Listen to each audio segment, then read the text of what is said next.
A Dirty Job, a J.J. Graves mystery. Written by Liliana Hart. Narrated by Faye Smith.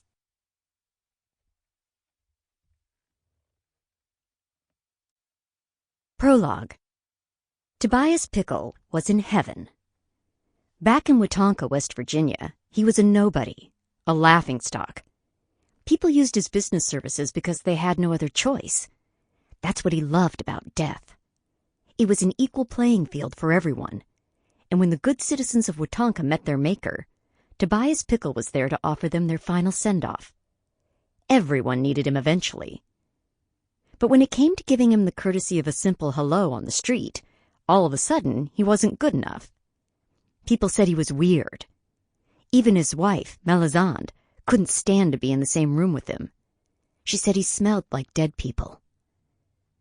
He stared at himself in the mirror and added another spray of the Versace cologne he'd picked up at the duty-free shop at the airport. And then he smiled, showing a slightly crooked incisor. Maybe he was on the short side, and sure, he could have spent more time in the gym or tanning bed.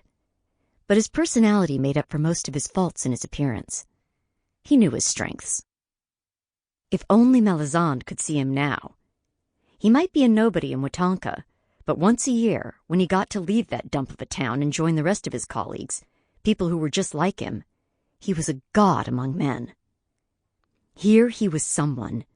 His friends wanted to be him. They laughed at his jokes and thought he was brilliant. And the women.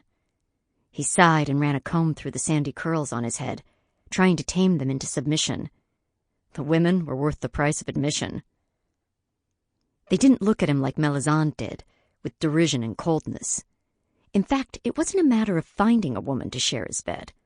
When he was in his natural milieu, it was a matter of deciding which woman would share his bed each night. And it wasn't always an easy decision. There were so many choices and so little time. He had a certain reputation, and more often than not, women sought him out.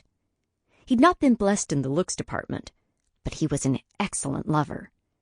Romantic and attentive, he saw to a woman's every need, fulfilling their deepest fantasies and leaving them wanting more. He had a gift, and who was he not to share it with as many women as possible? He patted the bottle of pills in his pants pocket just to make sure they were there. He never left home without them. He was still young and virile, but during this 1 week of the year, even he needed a helping hand every now and then. He hated to disappoint his ladies. Tobias's smile was smug. Melisande didn't know what she was missing. Of course. Sample complete. Ready to continue?